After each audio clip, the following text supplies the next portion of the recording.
Well, good day, everyone. Welcome to the Daily Dose. Welcome to the Pinellas Park Church of Christ and your Daily Dose of Encouragement. We are in the book of Philemon. Do want to encourage you to go ahead and leave your messages that you might have, your prayer requests, prayer updates in the chat, whether you're on Zoom or whether you are on the YouTube. Those things are appreciated. We like to have the most updated information, but we certainly want to know also about answered prayer. So if you could give us that as well, that would be wonderful. Again, we're in the book of Philemon, and there's several key topics in this book that are certainly, worthy of our discussion. But we've hit a couple of them so far. And yesterday we talked a little bit about, as a Christian, we're often called to do the hard thing because it is part of truth, because it is part of what, God teaches us for, our lives. And I want to get a little just more specific today and talk about one of the difficult things that is certainly part of this context. But in order to do that, we're going to go back to Philemon chapter 1, and we're going to look at verses 8 through 10. It says, Accordingly, though, I am bold enough in Christ to command you to do what is required. Yet, for love's sake, I prefer to appeal to you. I, Paul, an old man, and now a prisoner also for Christ Jesus, I appeal to you for my child, Onesimus, whose father I became in my imprisonment. So I want us to kind of, focus on really verse 8. He says, though I'm bold enough in Christ to command you to do what is required. So, what exactly is he talking about here? To command you to do what is, required. Well, the idea that really, if you read the entirety of the book, we told the story yesterday, how, this Onesimus, apparently is either a runaway slave or he was in indentured servitude to Philemon, and for some reason he runs and maybe skips out on repaying his debt, his obligation. We're not sure of all of the specific details, but we do know that he is, a slave in the house of Philemon, and he is gone away. And he encounters Paul. Paul teaches him, the gospel, and as part of that truth that he reveals to him is the setting of things, right. If Onesimus has wronged Philemon in some way, he needs to take care of that, and he needs to go back and face, the consequences, face, the repercussions of the things that he had done. But the appeal here is to Philemon. According, though, I am bold enough in Christ to command you, that is Philemon, to do what is, required. And of course, when we look at this and we know the overall story, the thing that Paul is asking him to do is to forgive. Onesimus. Now, that doesn't mean that all of a sudden Onesimus is not going to have to repay the debt. Doesn't mean he's not going to have to, render service. Doesn't mean there won't be a consequence, but he does need to forgive him and treat him with love, which we'll talk about, in another, lesson. But the idea of forgiveness, you'll notice here, it has a couple of different,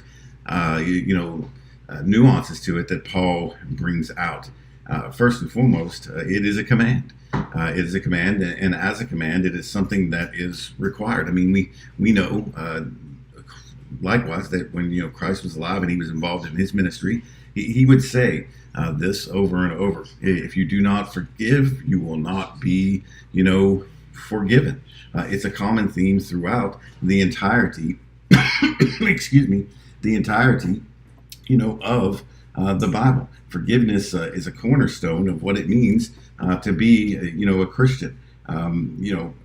When Christ was asked to teach his disciples, how to pray, one of the essentials that he found in that prayer was the seeking of forgiveness. Forgive us our debts as we forgive those who have, who are in, our debt.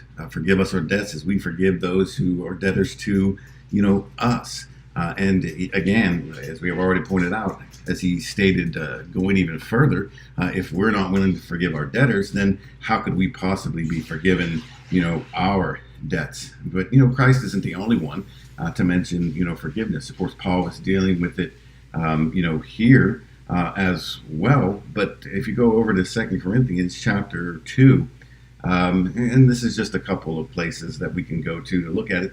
In 2 Corinthians chapter 2, anyone whom you forgive, I also forgive. Indeed, what have I forgiven? If I have forgiven anything, has been for your sake in the presence of Christ, so that we would not be outwitted by Satan. So look at this verse. And anyone whom you forgive, I also forgive, and forgiven and forgiven. He uses it 4 times in one verse. The idea of forgiveness as being the cornerstone, or one of the cornerstones of what it means, to be a Christian. If you go back in that same chapter to verses 6 and 7, he says, "For such a one, this punishment by the majority is enough. So you should rather turn to forgive and comfort him, or he may be overwhelmed by excessive, sorrow." Right? So here's a person that the congregation needed to forgive, probably the fellow that is being talked about in 1 Corinthians chapter 5, who's involved in this grievous sin.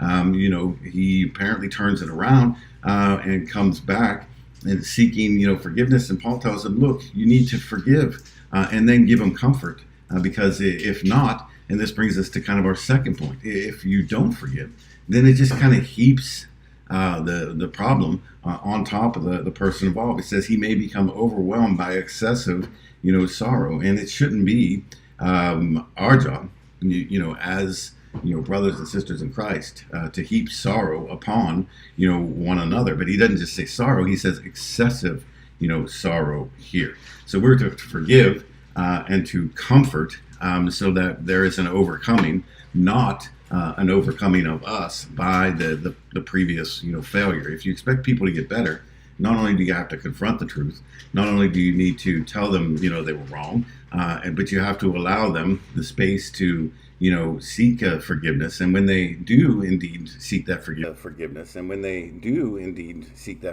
you've got to comfort them and allow them the space to overcome the obvious issue that caused the problem to begin with, and you got to help move them forward. And I think that's what Paul does with Onesimus and Philemon. Paul gives them space. As a matter of fact, if you go through, and as we did yesterday, and read more of the book, Paul says, look, I could require this of you because it's required that you forgive, but I want you to do it on your own, is basically what he tells Philemon.